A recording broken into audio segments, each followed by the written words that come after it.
நான் வந்து தலைவரை பார்க்கணுன்றது என்னோட ரொம்ப நாள் ஆசை.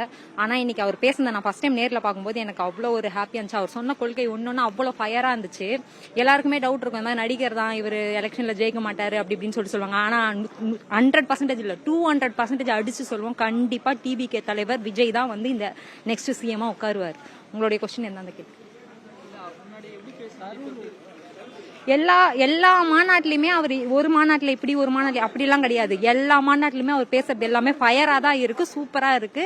அவர் சொன்ன எல்லா கொள்கையுமே அவர் கண்டிப்பா அதை வந்து நடைமுறைப்படுத்துவார். ஒரு சிலர் வந்து சொல்லுவாங்க செய்ய மாட்டாங்க, ஆனா தளபதி அப்படி பண்ண மாட்டாரு. டிவிகே தலைவர் விஜய் கண்டிப்பா அவர் சொன்ன எல்லா கொள்கையுமே பண்ணுவாரு. அந்த ஒரு கொள்கையுமே அவ்வளவு ஒரு எங்களை மாதிரி நடுத்தர மக்களுக்கு வந்து அவ்வளவு ஒரு இம்பார்ட்டன்டா இருந்துச்சு. கண்டிப்பா இது நடக்கும். நீண்ட நாள் திமுக எங்க அப்பா திராவிட முன்னேற்ற இருந்தாரு, அடுத்து நான் இப்போ திமுக இருந்தேன். ஸோ இப்போ அண்ணன் மக்களுக்காக வர்றதுனால பார்த்துட்டு நானும் கட்சி விட்டு விலகி ஒரு 3 மாதம் கழிச்சு இப்போ அண்ணன் தேவக்கலை இணைஞ்சிருக்கேன். ஸோ அவருடைய இப்போ இன்னைக்கு நடந்த பேச்சு வந்து மிகவும் சிறப்பான பேச்சாக இருந்தது. அனுபவம் உள்ள பேச்சா அண்ணன் பேசினாரு.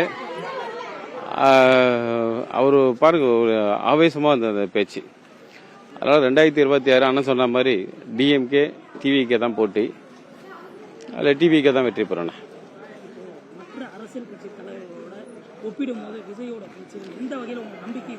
ஆனா இவரு வேற லெவல்ல. அதாவது பாத்தீங்கன்னா மற்ற தலைவர்கள்லாம் வந்து அவர்களேன்னு சொல்லிட்டு மக்களோட நேரத்தை தான் வீண் பண்ணுவார். அண்ணன் வந்தாரு, என்ன பேசணுமோ பேசினாரு, எல்லா மக்களுக்கு புரிய வச்சாரு, எங்க தொண்டர்களை எங்களுக்கும் புரிய வச்சாரு. அண்ணன் போயின்னு வந்துட்டாருண்ணா.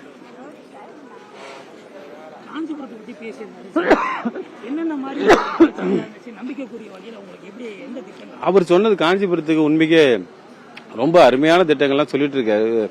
வர வேண்டிய திட்டங்கள் அது அண்ணன் தான் வந்து பண்ணுவார் நினைக்கிறேன். 2020 அண்ணன் முதலமைச்சர் ஆயிட்டு அண்ணன் தான் வந்து அந்த திட்டங்களை செயல்படுத்துவார் என்று நினைக்கிறேன்.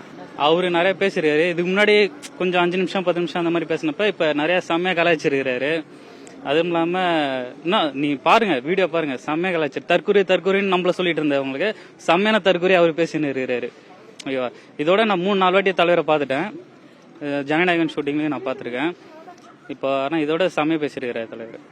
கரூர் துயர சம்பவத்துக்கு அப்புறம் காஞ்சிபுரத்துல கரூர் துயர சம்பவத்துக்கு முன்னாடி பேசின பேச்சுக்கும் கரூர் துயர சம்பவத்துக்கு அப்புறம் விஜய் பேசின பேச்சுக்கும் என்ன வித்தியாசம்? செம்ம டிஃபரெண்ட் இருக்கு, வேற மாதிரி இருக்கு. அவரு முன்னாடி வந்து அந்த இதுல 1 மாசம் நல்லா சோகத்துல இருந்தவரு, இப்ப அதுவும் நல்லா வேற மாதிரி ஸ்பீச் நீங்க பாத்தீங்களா? பயங்கரமா பேசிருக்கிறாரு அவரு. பாருங்க, அந்த வீடியோவும் ஒரு ஸ்பீச்சும் இது 2 போட்டி தான் பெரிதான் போட்டி அப்படின்றத வேற மாதிரி செஞ்சிருக்காரு. இது முன்னாடி அவர் சொல்லிட்டு இருந்தாரு, இப்ப ஃபேன்ஸ் சொல்ல வச்சிட்டாரு. கிராமத்துல இருந்து வந்துட்டு இருக்கோம். நாங்க விஜயை பார்க்கறதுக்காக வந்தோம். இங்க அவரோட ஃபர்ஸ்ட் என்ட்ரியே எங்களுக்கு ரொம்ப சந்தோஷம், எக்ஸைட்மெண்ட் ஆயிடுச்சு. எங்களால சொல்ல முடியல வார்த்தை. அவர் வரும்போது ரொம்ப சைலண்டா வந்தாரு. ஆனா அவர் பேசின பேச்செல்லாம் அப்படியே ரொம்ப அதிரடியா இருந்தது. அவர் பாக்குறதா சைலண்ட், ஆனா பேச்செல்லாம் பயங்கரமா இருந்தது. ஃபர்ஸ்ட் டைம் பார்க்கும்போது எங்களுக்கு எப்படி இது பண்ணுவாரோன்னு தெரியாது. ஆனா அரசியலை விட அவரு மக்களுக்காக தான் வந்திருக்காரு. எப்படி சொல்றது, மக்கள் தான் முக்கியம், என் மக்களுக்காக தான் நான் எல்லாமே பண்ண போறேன் அப்படின்ற மாதிரி வந்திருக்காரு. ஆனா கண்டிப்பா எல்லாமே நல்லதா பண்ணுவாரு. பெண்களுக்கு முதல் உரிமை கொடுப்பாரு. ஃபர்ஸ்ட் எல்லாருக்குமே நான் சொல்றேன், அவருக்கு கண்டிப்பா ஓட் பண்ணுங்க. அவர் கண்டிப்பா நம்ம அடுத்த இதுல வந்து அவர் தான் தலைவரா வரணும். அத நான் இறைவனை பார்த்துக்கிறேன், கண்டிப்பா வருவாரு. அதுக்கு நாங்க முழு ஆதரவு கொடுப்போம். கரூர் துயர சம்பவத்துக்கு முன்னாடி விஜய் அவர்கள் பேசின பேச்சுக்கும் அந்த துயரத்துக்கு அப்புறம் இப்ப காஞ்சிபுரத்துல பேசின பேச்சுக்கும் என்ன வித்தியாசம் சார்? அந்த துயரம் வந்து அவரா ஏற்படுத்தல, அது வந்து சில எதுவால தான் நடந்திருக்கு. அது எல்லாருக்குமே தெரியும், அதை வெளிப்படையெல்லாம் பப்ளிக்காவே சொல்றோம். அது எல்லாரும் பண்ண சூழ்ச்சியால தான் நடந்தது. அவர் ஒன்றும் ப்ராப்ளம் எதுவும், அவரால் எந்த ப்ராப்ளமும் கிடையாது. ஆனா அதெல்லாம் கொஞ்சம் மன உளைச்சலா இருந்திருப்பாரு. ஆனா இப்ப அந்த மாதிரி எதுவுமே கிடையாது. அவர் எல்லாம் நார்மல் பர்சனா ஆயிட்டாரு, நல்லாவும் இருக்காரு, நல்லாவும் பேசுறாரு. எல்லாருக்கும் பழைய மாதிரி எல்லாத்தையும் நான் அதுல இருந்து மீண்டு வந்த எல்லாத்தையும் நான் கரெக்டா செய்வேன்.